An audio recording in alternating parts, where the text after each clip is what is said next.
नमः सिद्धेभ्यः।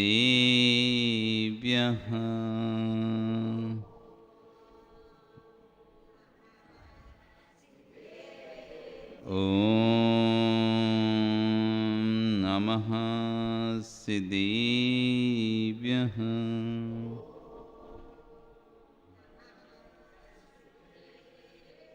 ॐ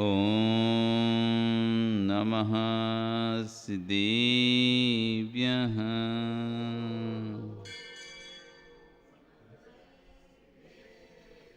तिर्यणि खगणाय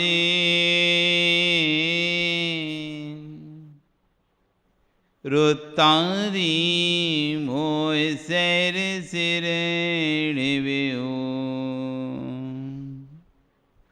आयरी राव पसियो परवादिन्यो भव्य जी लोए। नमो अरियंताणं नमो सिद्धाणं नमो आयरियाणं नमो अच्छायाणं नमो लोए सव्यसाहुणं। बोले अनंत अनंत से परमेश्वरी भगवान की, आदिर्भम आदिनाथ भगवान की, वर्तमान शासन महावीर भगवान की, मूल नायक जड़ शांतिनाथ भगवान की, आचार्य कुंद कुंदे स्वामी महाराज की, आचार्य विश्व सागर जी महाराज की, अहिंसा में विश्व धर्म की।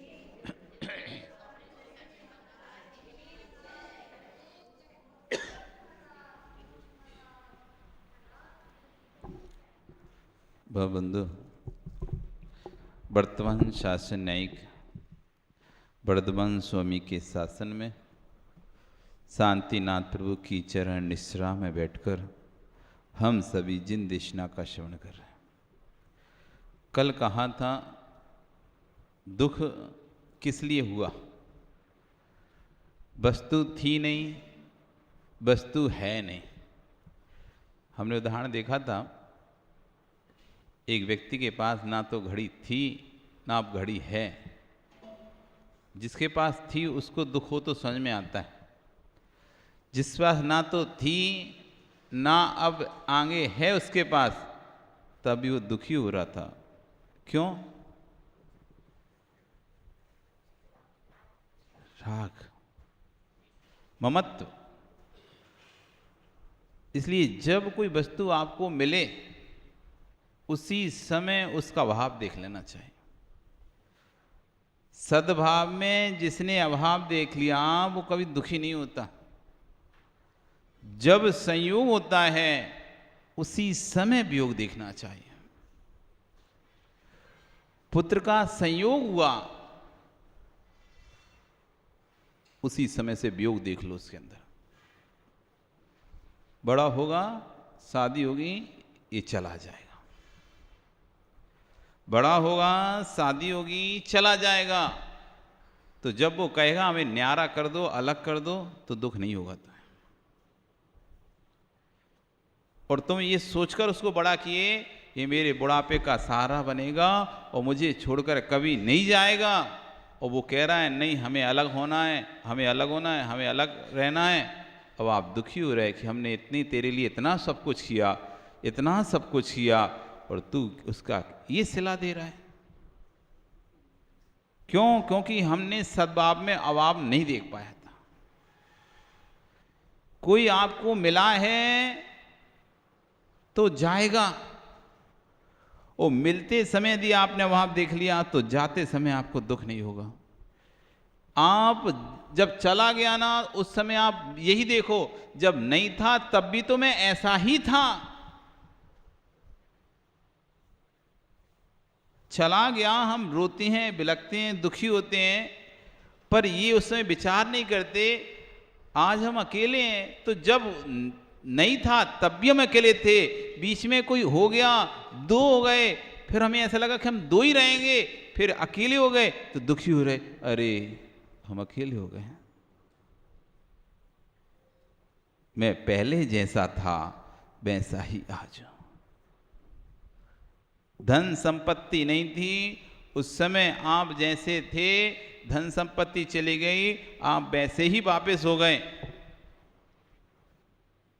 गरीब थे, पुण्य का उदय आया, अमीर हो गए, पाप का उदय आया, वापस गरीब हो गए। गरीब थे, पुण्य का उदय आया, अमीर हुए, हर्षित होने लगे बहुत अधिक, पाप का उदय आया, वापस गरीब हो गए, बिलख रहे हो। दोनों ही स्थिति में आप जैसे पहले थे आज भी वैसे ही हो। पहले भी ऐसे ही थे, हम आज भी वैसे ही हैं, कोई फर्क नहीं आया। इसी बात को कह रहे हैं आचार्य जी कि सत्ता के साथ साथ अभाव का भी चिंतन करना चाहिए। सद्भाव की सत्ता के साथ अभाव की सत्ता का भी चिंतन कर लीजिए तो अभी सुख मिलता है आपको। 2 दिन पहले मेरे पास कुछ नहीं था, 1 दिन पहले अभी आया। मां सुनो, पहले कुछ नहीं था, आया और अब चला जाएगा। पहले महाराज नहीं थे, आए, चले जाएंगे। आए, रहे, चले जाएंगे। जब आए थे तभी देख लेते, चले जाएंगे तो दुख नहीं होगा, अरे चले जाएंगे। हम जैसे पहले थे, जाने के बाद भी वैसे ही रह जाएंगे। सद्भाव की सत्ता के साथ अभाव की सत्ता का चिंतन कर लीजिए तो अभी सुख मिलता है आपको। 2 दिन पहले मेरे पास कुछ भी नहीं था और 1 दिन पहले अभी आया और आज ही चला गया, तो रोना प्रारंभ हो गया। अरे रोड पे चल रहे थे, चलते चलते सुरेंद्र तुम्हें 2000 की नोट की गड्डी मिल गई, तुमने उठा ली, बड़े प्रसन्न।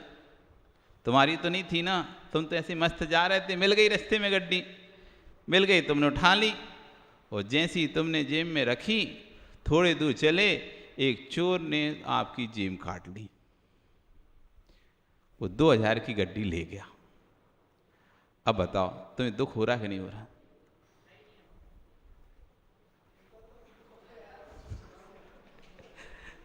मेरे 2000 चले गए, मेरे 2000 के नोट चले गए, मेरे 2000 के नोट चले गए। रो रहे हो, सबको बोल रहे मेरी जेब कट गई, मेरे 2000 के नोट चले गए। 2000 के नोट तेरे थे कब? उसके पहले भी तेरे पास पैसे नहीं थे, चले गए तब भी तुम्हारे पास पैसे नहीं है। वो ना तुम्हारा था ना तुम्हारा गया, तुम्हें भी ऐसे ही मिला था। तुमने जैसी जेब में रखा तो ये मेरा हो गया, जैसी मिला हाथ में आया ये मेरा हो गया, और गया तो बिलख रहे हो, रो रहे हो, हाय हाय मेरे इतने सारे नोट चले गए, मेरे पैसे चले गए, मेरे पैसे चले गए।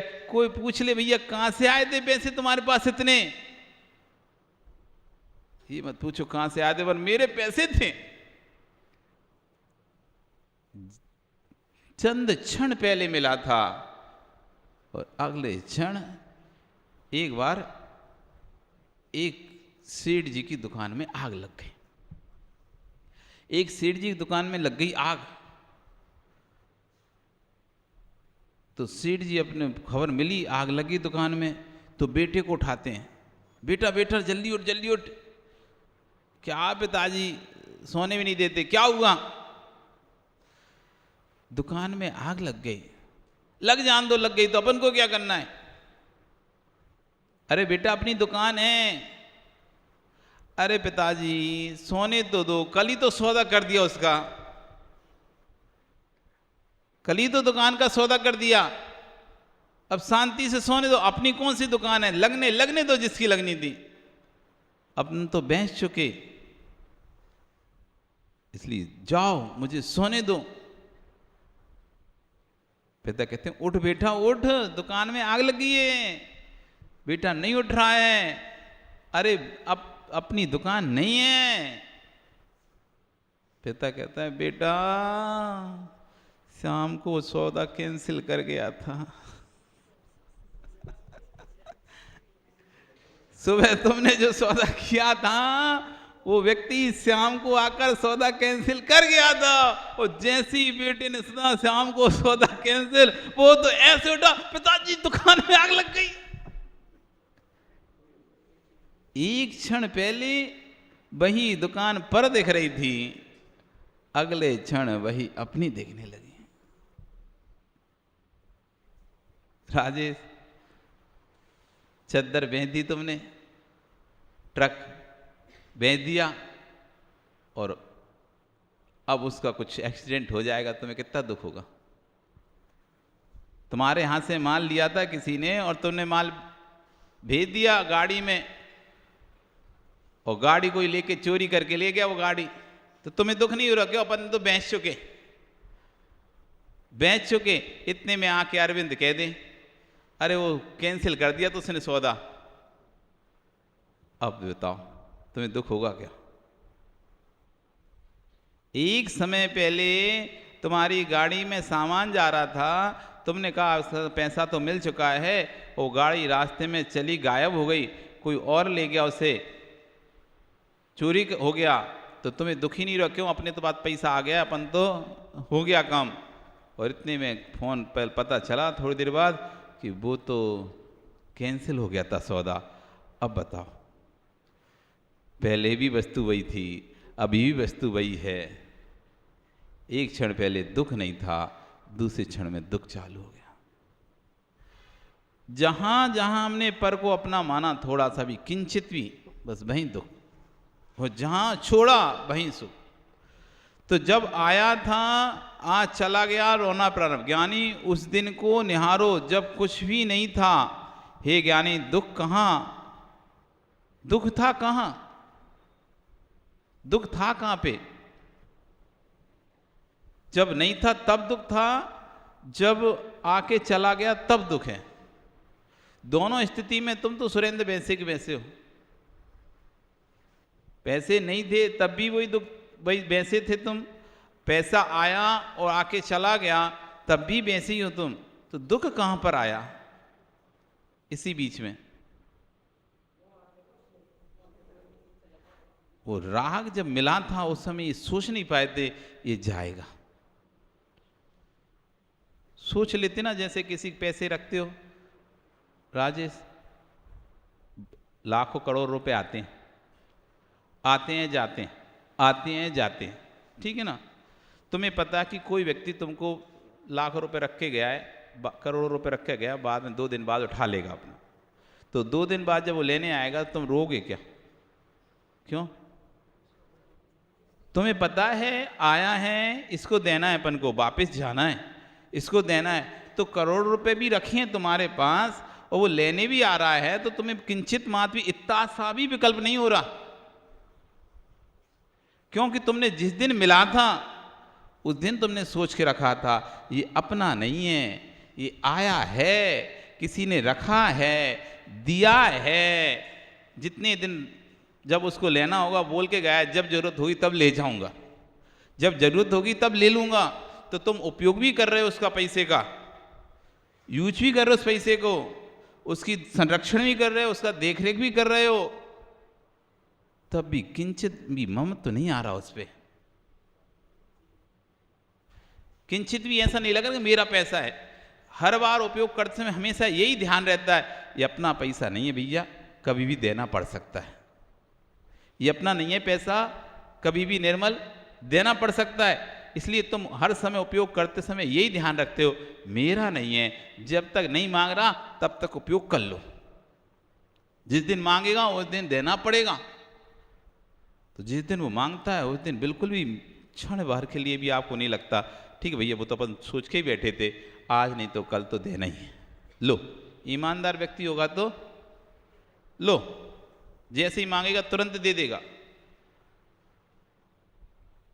जैसे दूसरे को धन अपने पास रखते हुए विचार रहता है, विवेक रहता है कि मेरा नहीं है, आज नहीं तो कल चले ही जाएगा, इसलिए आप किंचित महत्व दुखी नहीं रहते।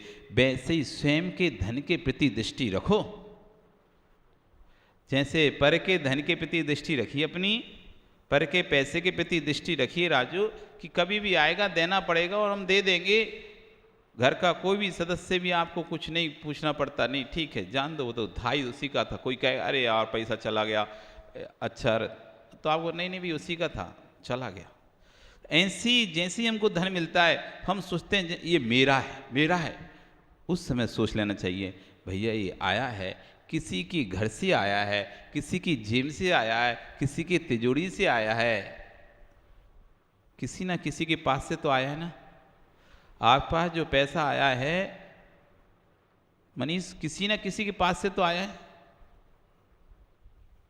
कि तुमने घर में छापा है? घर में तो नहीं छापते ना, किसी ना किसी के पास से आए।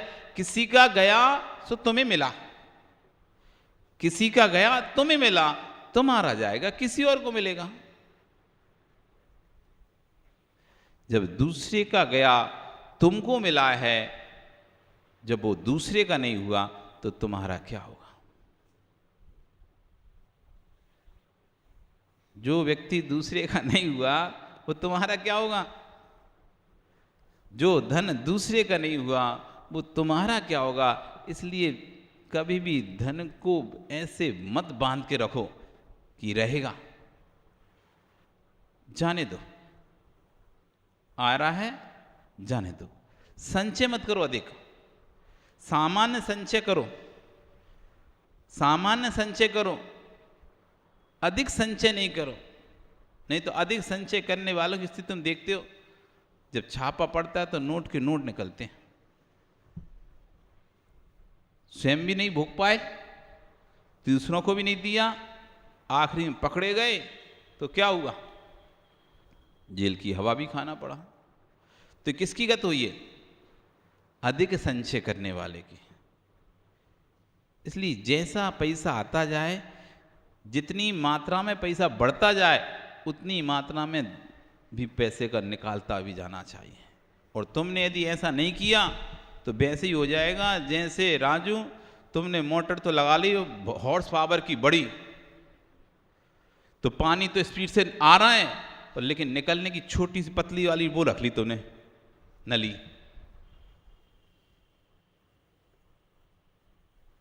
देखा कभी उसमें खेतों में ट्यूबवेल का पानी कितनी स्पीड से निकलता है?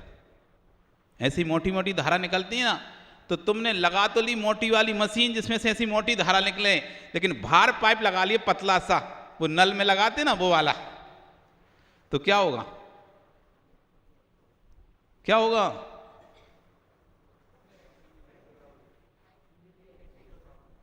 फट जाएगा, क्योंकि प्रेशर तो नीचे से ज्यादा आ रहा है और तुम निकाल रहे हो कम। इसलिए जितना बड़ी मशीन लगाई जाती है ना उतना मोटा पाइप भी लगाया जाता है। लगाया जाता है नहीं लगाया जाता? जितनी हॉर्स पावर की मशीन लगाई जाती है उतना ही मोटा उसके अंदर निकालने का पाइप लगाते हैं। पतला लगाते हैं, छोटा सा लगाते हैं नहीं, जितनी स्पीड से आ रहा है, जितनी मात्रा में आ रहा है उतनी मात्रा में निकलना चाहिए पानी। यदि नहीं निकल रहा पानी उतनी मात्रा में तो मशीन खराब हो जाएगी, फट जाएगी। ऐसी धन जितनी मात्रा में आ रहा है हमारे पास उस मात्रा में निकलना चाहिए। यदि निकल नहीं रहा तो एक दिन फट जाएगा, फट जाएगा। जैसे जैसे धन का सोर्स और इनकम बढ़ते जाए वैसे वैसे दान की इनकम बढ़ाते जाना चाहिए, दान के सोर्स बढ़ाते रहना चाहिए। कम आता था तो कम दान करते थे, ज्यादा आने लगे तो ज्यादा दान करने लगा। जैसे जैसे सोर्स ऑफ इनकम बढ़ती जाए तो वैसे सोर्स ऑफ दान के भी बढ़ाते जाना चाहिए। अलग अलग रास्तों से निकालते रहना चाहिए।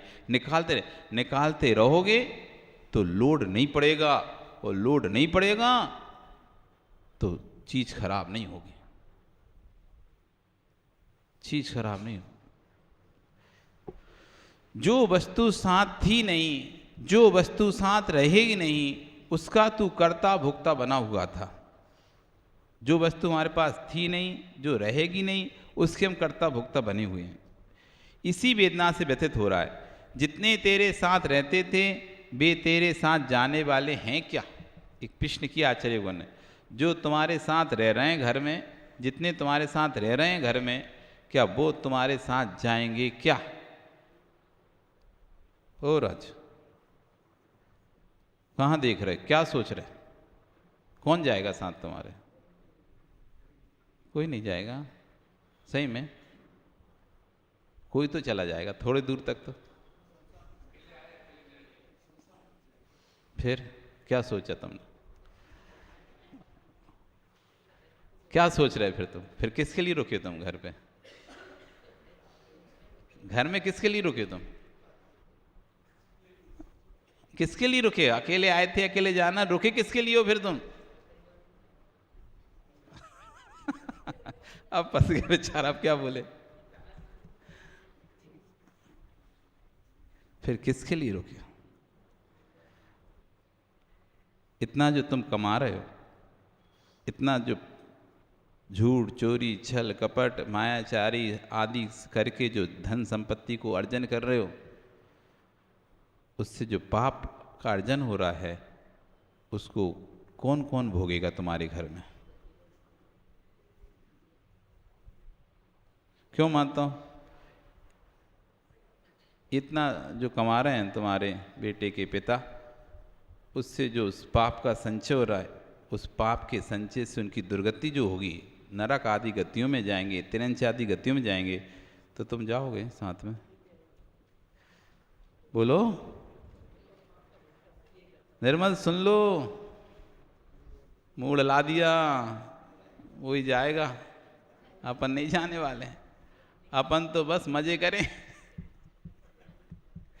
तुम ला के लाते जाओ, धरते जाओ, जात जाओ, ला जाओ, धरत जाओ, जात जाओ, हम मजे करते जाएं। जब कोई साथ में जाएगा नहीं, तो फिर किसके लिए इतना पाप करना? किसके लिए इतना? स्वयं के लिए या पर के लिए? स्वयं के लिए करो तो कम से कम संतुष्टि रहती है। स्वयं के लिए कोई कार्य करते हैं तो संतुष्टि, चलो हमने अपने लिए कार्य किया, चलो कोई बात नहीं, अपने ऊपर खर्चा किया। लेकिन कमाओ तुम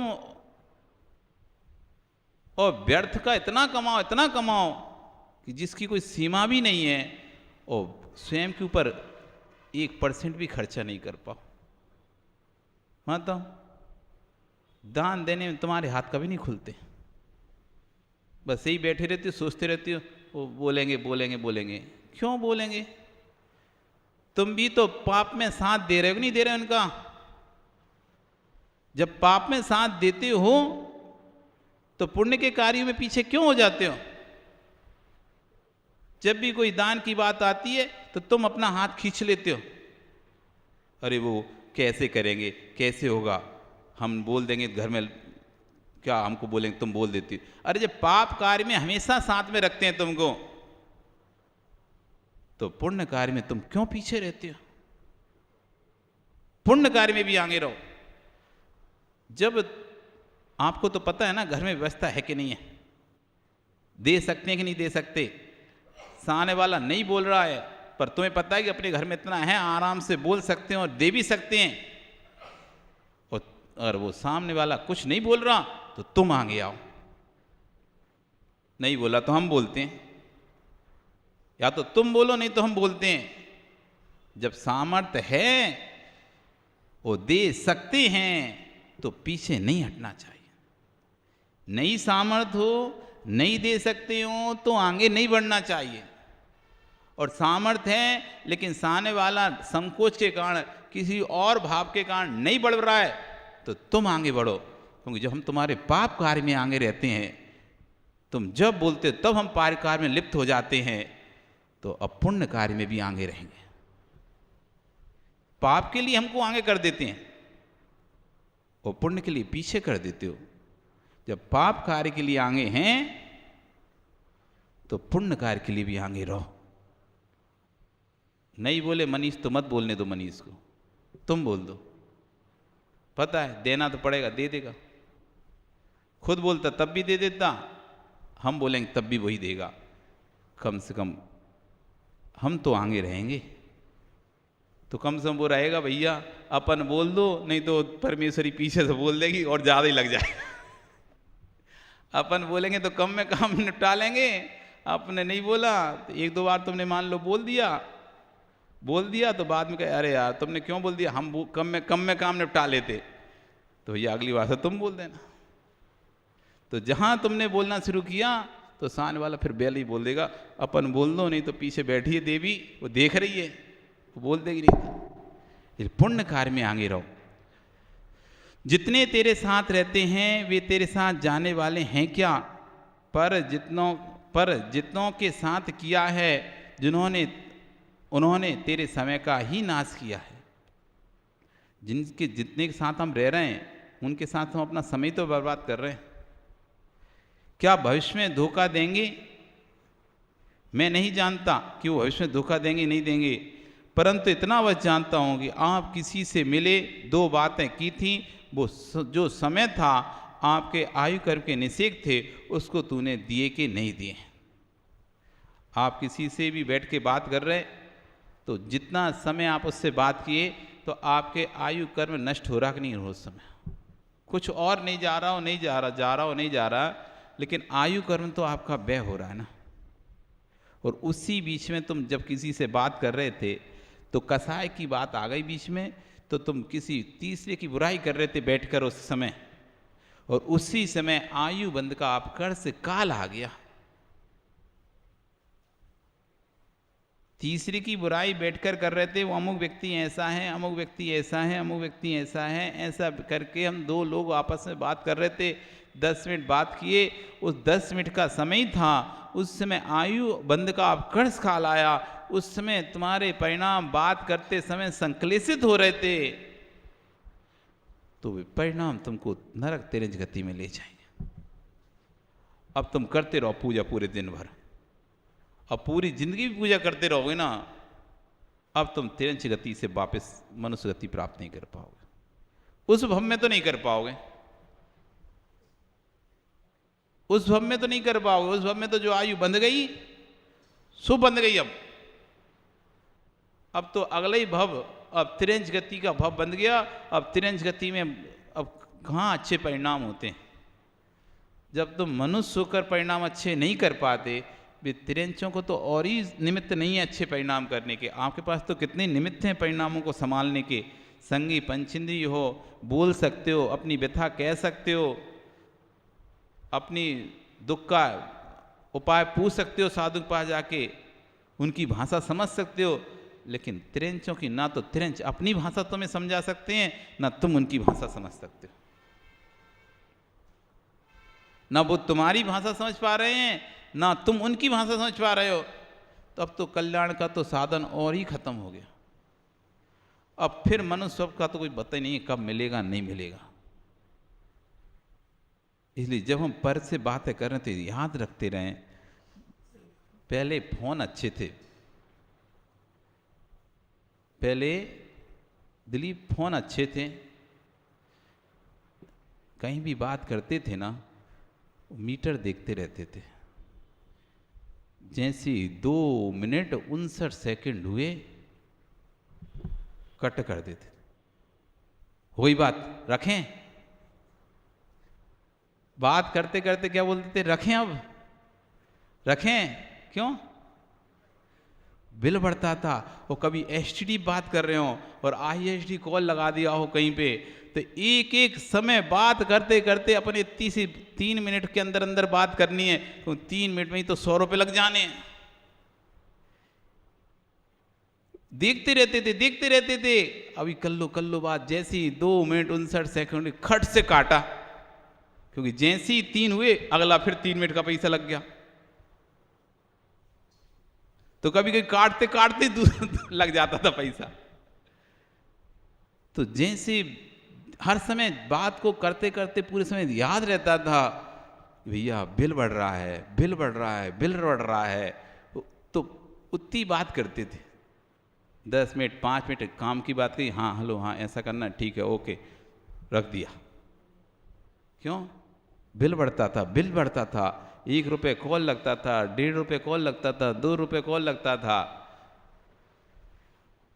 तो ध्यान रहता था बात करते हैं।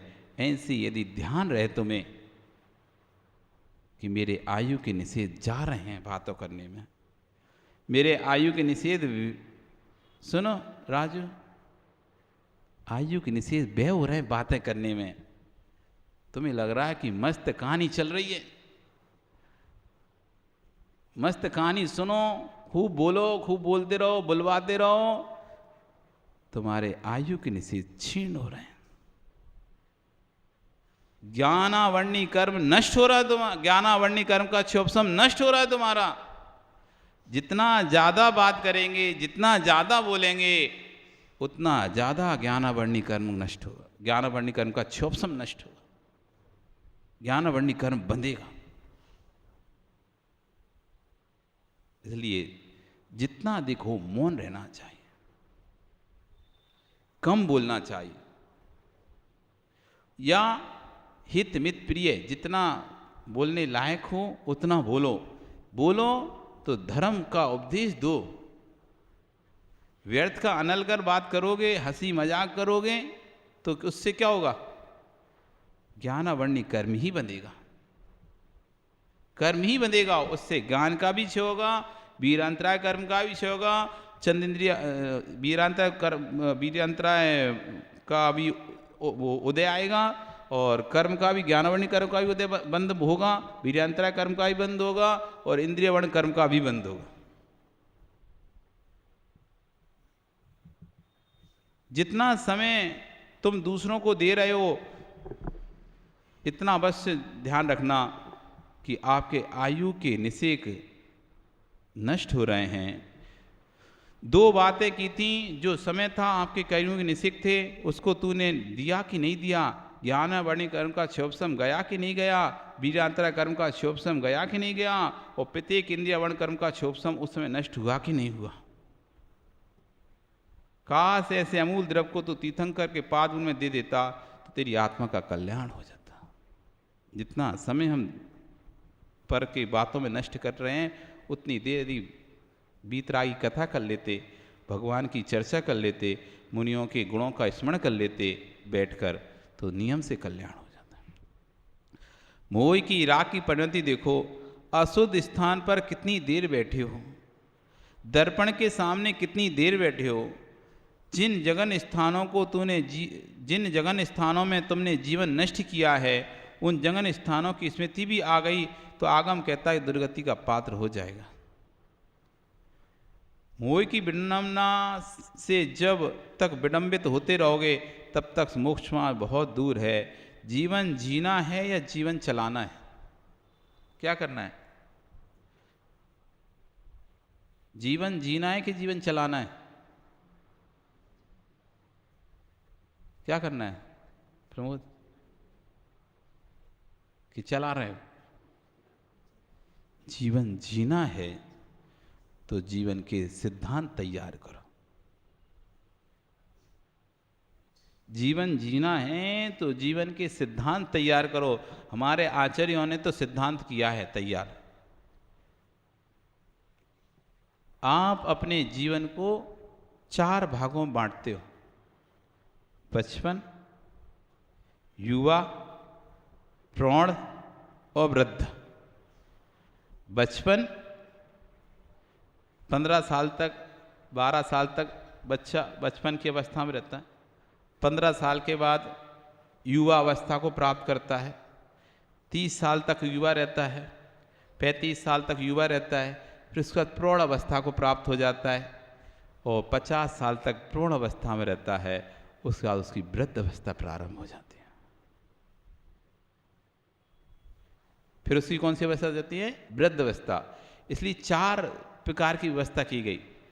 पहले कहा गया विद्या अर्जन अध्ययन का काल।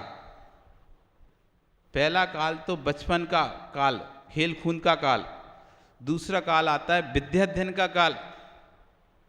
तीसरा काल आता है धनार्जन का काल, और चौथा जो काल आता है कल्याण का काल।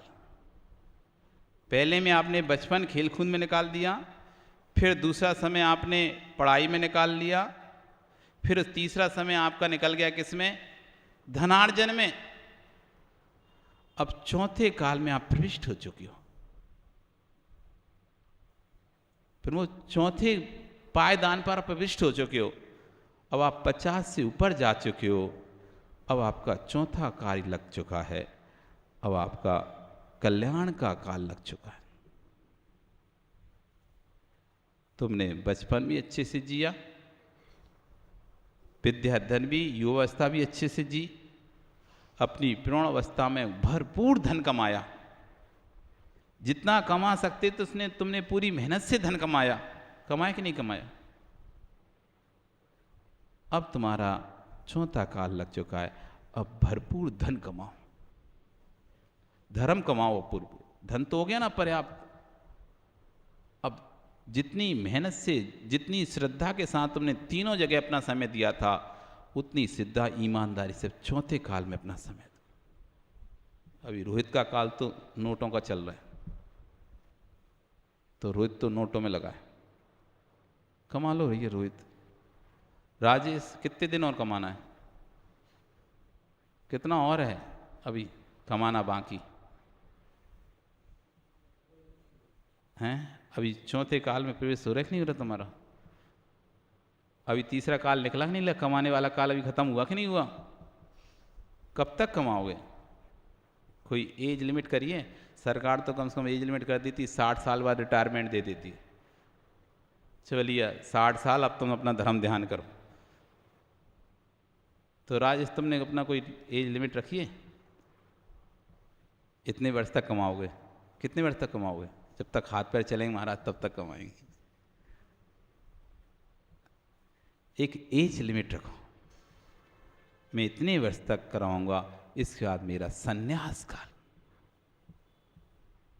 अब संन्यास काल हर उसमें देखो, क्रिकेट भी खेलते हैं तो उसमें भी एक संन्यास काल आता है। क्रिकेट खेलते हैं ना क्रिकेटर, 40 साल के बाद 45 साल बाद संन्यास ले लेते हैं। वो संन्यास ले लेते हैं, अब खेलेंगे नहीं। क्यों नहीं खेलेंगे? दूसरे को मौका मिलना चाहिए। यदि वही खेलते रहेंगे तो नई प्रतिभाएं कैसे उभर के सामने आ पाएंगी? तो संन्यास ले लिया। तो अब राजेश तुम संन्यास कब ले रहे हो? संन्यास का मतलब कोई साधु बन के बैठना नहीं होता। संन्यास का मतलब यूं समझना कोई दाढ़ी माड़ी बनाकर बढ़ाकर, कोई भगवा वगवा कपड़े पहनकर कहीं जंगल में कोई कुटिया बनाकर रहना है, उसका नाम संन्यास है। अथवा दिगंबर समुदाय में जाना, सफ़ेद कुर्ता धोती दुपट्टा पहन लेना, ब्रह्मचारी बन जाना, छुल्लक अलग बन जाना, महाराज बन जाना, इसका नाम संन्यास है। सतन्यास, सतन्यास इति संन्यास। सत यानी होता है समीचीन, न्यास यानी व्यवस्था। समीचीन व्यवस्था में अपने आप को ढालना। जैसे जैसे उम्र ढल रही है वैसे वैसे इच्छाओं को कम करना, इसका नाम है संन्यास। जैसे जैसे इंद्रियां शिथिल हो रही हैं, इंद्रियां काम करना बंद कर रही हैं, इंद्रियों की इच्छाएं कम हो गई हैं। पहले तो तुम जवान थे तो महीने में 15 बार भोग करते थे, 20 बार भोग करते थे। इंद्रियां शिथिल हो गई, अब महीने में एक ही बार भोग कर लो, वही बहुत है। इंद्रियां शिथिल होती जा रही हैं। जैसे इंद्रियां शिथिल हो रही हैं वैसी कसायों का शिथिल होना, इसका नाम है संन्यास। इंद्रियां कमजोर होती ही नहीं होती समय समय। आज पहले तुम दौड़ भाग के ऊपर नीचे चढ़ लेते थे, आज ऊपर की मंजिल चढ़ने में थक जाते हो, हाँफने लगते हो।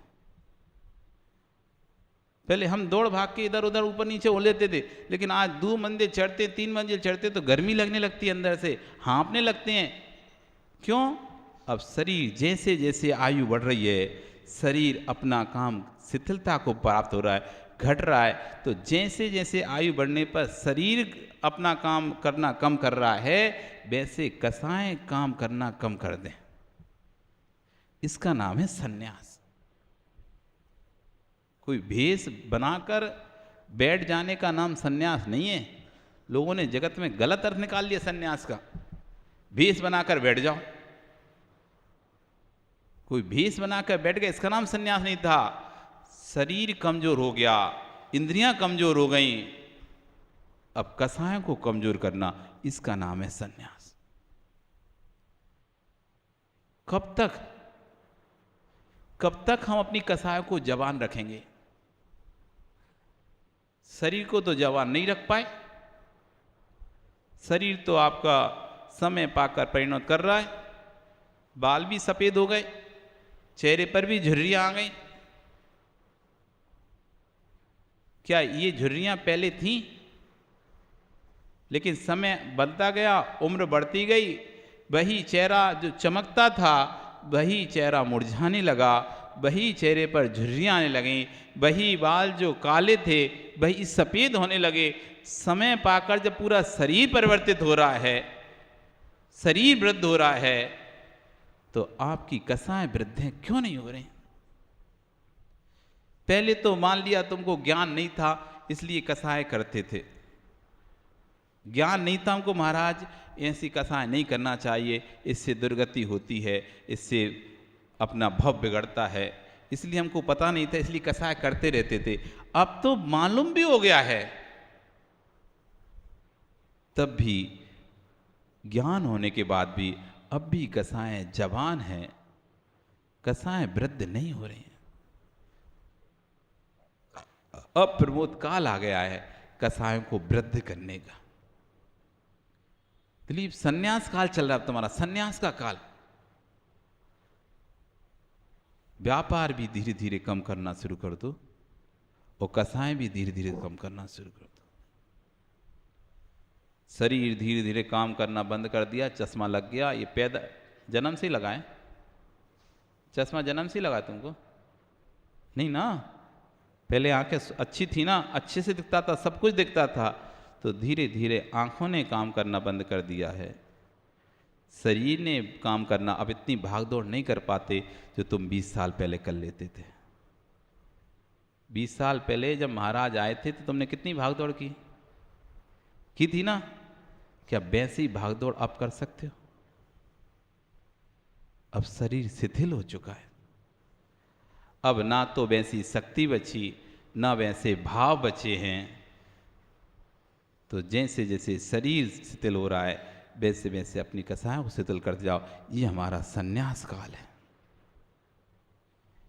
ये हमारा सन्यास काल है।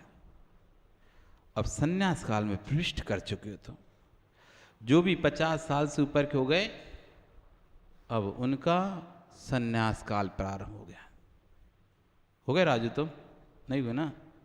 तो बस कुछ दिन की बात और है, फिर तो बस 7 साल की बात और है, फिर तो चले चलना तुम भी।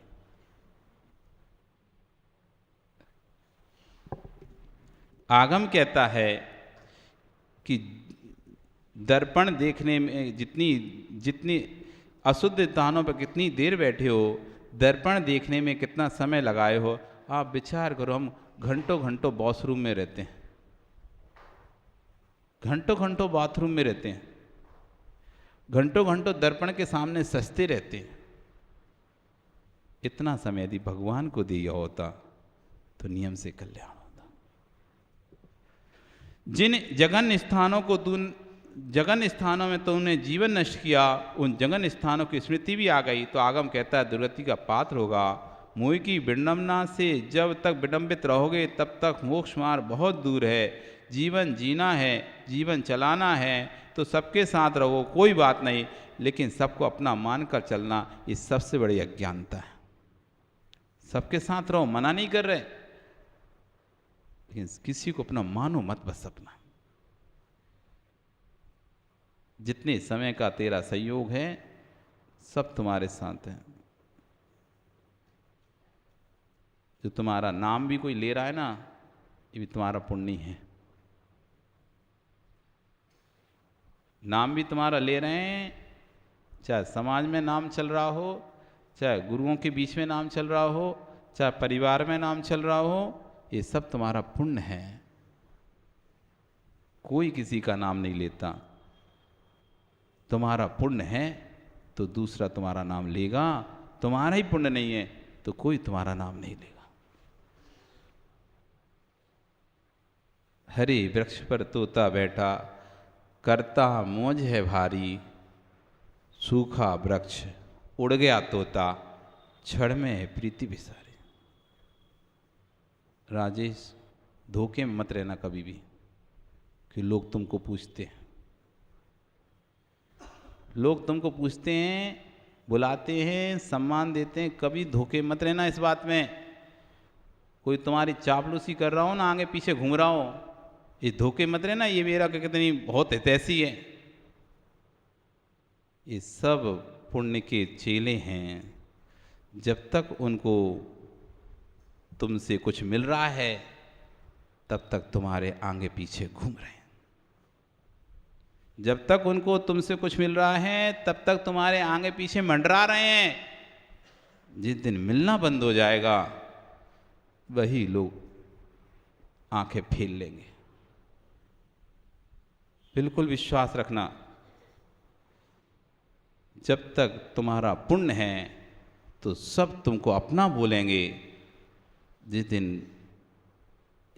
एक ही व्यक्ति होता है, जब पैसा नहीं होता तब लोगों की भाषा देख लो उसके प्रति। एक ही व्यक्ति होता है, जब उसके पास पैसा नहीं होता, दिलीप, लोगों की भाषाएं देख लो। और उसी व्यक्ति के पास जब पैसा आ जाता है तब लोगों की भाषा देख लो। जब धन नहीं होता तब लोगों की भाषाएं देखो कैसी होती हैं, और जब उसके पास धन आ जाता है तो लोगों की भाषाएं कैसी हो जाती, बदल जाती हैं। ये यदि इतना मीठा पहले बोलते तो जब धन नहीं था तब क्यों नहीं बोलते थे मीठा, तब क्यों हमको आगे आगे नहीं करते थे। आज तो हर काम में आगे, हर काम में आगे कर रहे हैं, और पहले हर काम में पीछे धकेल देते, पीछे जाओ पीछे जाओ पीछे जाओ, तुम्हारा काम नहीं है यहाँ पे।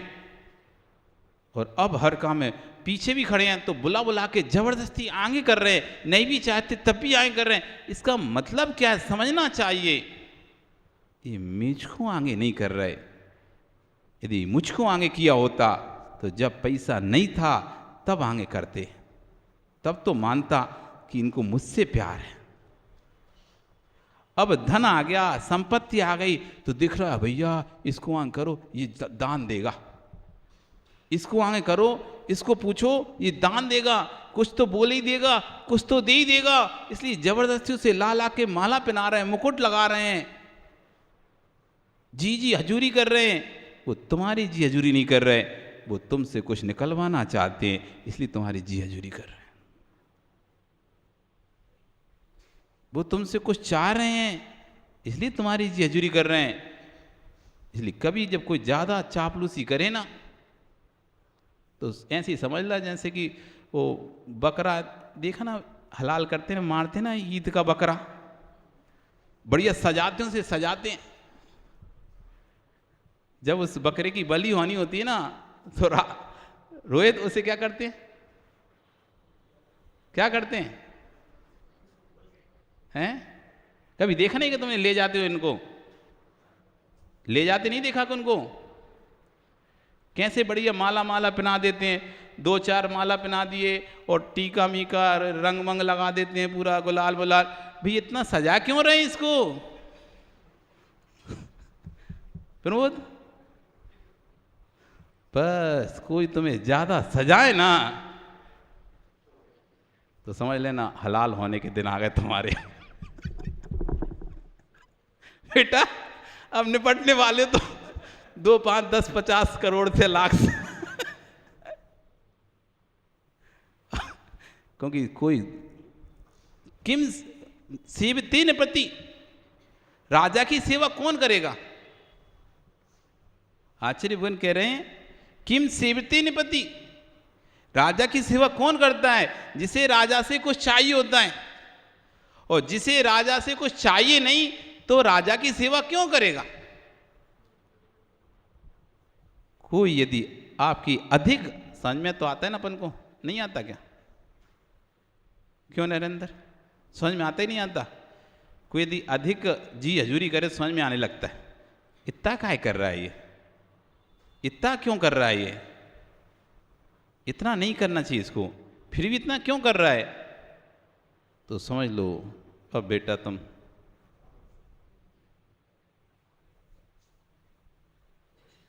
अब ये बातें कोई कहेगा नहीं तुमसे, कह देगा तुम कहोगे महाराज अब आएंगे नहीं हम तुम्हारे पास।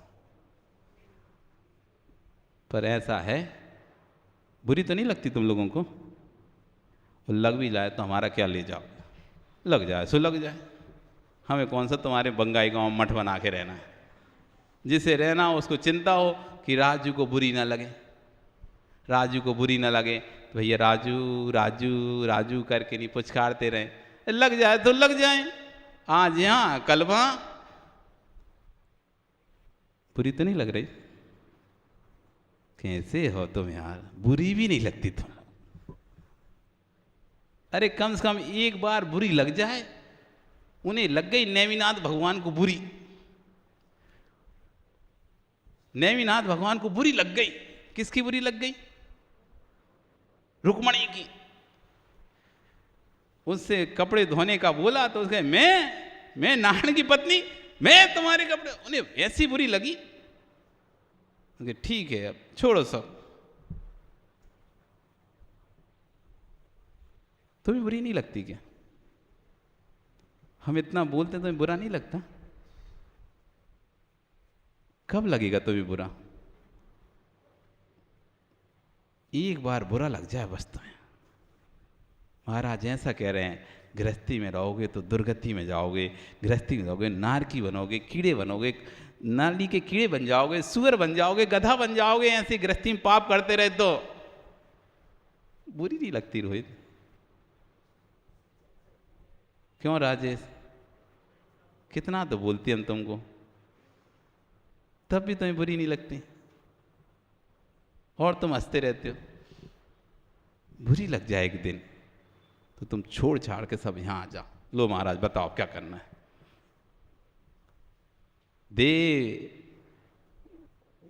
देव अब आप ही प्रमाण हो। बुरी लग गई तो क्या कहोगे? अब भगवान आप बताओ क्या करना है, बताओ। अब आप बोल रहे थे घर में रहोगे, गृहस्थी में रहोगे, ऐसा करोगे वैसा करो तो कीड़ा मकोड़ा बन जाओगे, गधा घोड़ा बन जाओगे, सुअर गत्ता बन जाओगे। हमें तो बनना नहीं है, हमें बहुत बुरा लगा आप ऐसा बोले। अब बताओ हम क्या करें जिससे वो नहीं बने? कभी ऐसा नहीं लगता क्या? हाँ, थोड़ी सी कुछ कह दें तो वो जरूर बुरी लग जाएगी तुमको। अरे महाराज ऐसा बोल दिए हमको, तो बोल दिए तो भैया बदल जाओ। सही है, जब तक भवितव्यता नहीं है तब तक कुछ नहीं हो सकता। सबको अपना मानकर चलना सबसे बड़ी ज्ञानता है। अपना मानकर रखने वाले कम होंगे, स्वयं को अपना मानकर रखने वाले कम होंगे, स्वयं को दूसरे को मनवाने वालों की संख्या अधिक है। दूसरों को अपना मानने वाले कम है, अपने को स्वयं को दूसरों का मनवाने वालों की संख्या ज़्यादा है। मैं आपका हूँ, आपको लगता है मैं मित्र बना रहा हूँ। विश्वास रखना, जितने मित्र बनाओगे उतने ही तेरे शत्रु बन चुके हैं।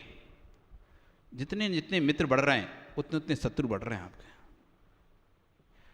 एक मित्र था, एक ही फोन करना पड़ता था, अब 10 मित्र बना लिए तुमने, अब 10 फोन करना पड़ता है। और एक आध को भूल गए करना तो वो ही तुम्हारा शत्रु। शादी में इतने सारे परिचय बढ़ा लिए, इतने सारे परिचय बढ़ा लिए, अब एक आध को कारण देना भूल गए तो क्या होता है फिर? जिसको भूल गए बस वो ही तुम्हारा शत्रु हो जाता है। 10 बार तुमको फोन, और तुमको उसके लिए तुमको पैसा कमाना पड़ेगा। ज्ञानी पाप की तीव्रता बढ़ गई तो शत्रु बन गए कि मित्र बन गए। यदि किसी दिन भूल गए तो तूने जिसे मित्र बनाया था वही जवाब देना शुरू कर देगा। जिनको शांति का जीवन जीना हो वे अधिक मित्र ना बनाएं, अधिक परिचय ना बढ़ाएं। जितना अधिक परिचय बढ़ेगा उतना अधिक दुख बढ़ेगा, जितना अधिक परिचय बढ़ेगा उतना अधिक दुख बढ़ेगा, और जितना परिचय कम रहेगा उतना दुख भी कम रहेगा। ये बिल्कुल सत्य है, बिल्कुल सत्य है। आप परिचय बढ़ा के देख लो, जितना जितना ज़्यादा परिचय बढ़ाओगे लोगों की अपेक्षाएं आपसे बढ़ती चली जाएगी, और फिर वो अपेक्षाएं की जब उपेक्षाएं होंगी तो दुख भी बहुत होगा। जितना परिचय बढ़ेंगे आप उतने निश्चय अपरिचित होने लगेंगे, क्योंकि समय तो देना पड़ेगा, समय उतना ही है आपके पास। इसलिए आचार्य भगवान ने स्पष्ट कहा दिया कि हे मुनि, मोह को छोड़ दो। यदि आपने मोह छोड़े बिना योग धारण कर लिया तो वर्तमान का सुख तो बुद्धिपूर्वक छूट ही गया, भविष्य की तपस्या भी चल नहीं रही है,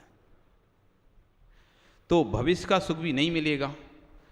तो उभय लोक से अपने आप को वंचित कर लिया, बुद्धिपूर्वक इस भव का सुख तो छोड़ दिया मुनि बनकर, अब पर भव की जो सुख मिलना था उसके लिए जो तपस्या थी वो कर नहीं रहे, उपेक्षा भावी तपस्या थी, समता भावी तपस्या थी, वो कर नहीं रहे, तो पर भव का सुख भी गया, उभय सुख से वंचित हो गए। तो क्योंकि गृहस्थी का जो आनंद था वह तूने स्वयं छोड़ा है, और आगे साधना नहीं कर पा रहा, मोह में लिप्त है, तो भविष्य का फल भी अच्छा होगा नहीं, क्योंकि ये मोक्ष मार्ग है, इसमें पूर्ण शुद्ध 16 ताप का ही चलता है, टाँके वाला मार्ग मोक्ष मार्ग नहीं चलता है।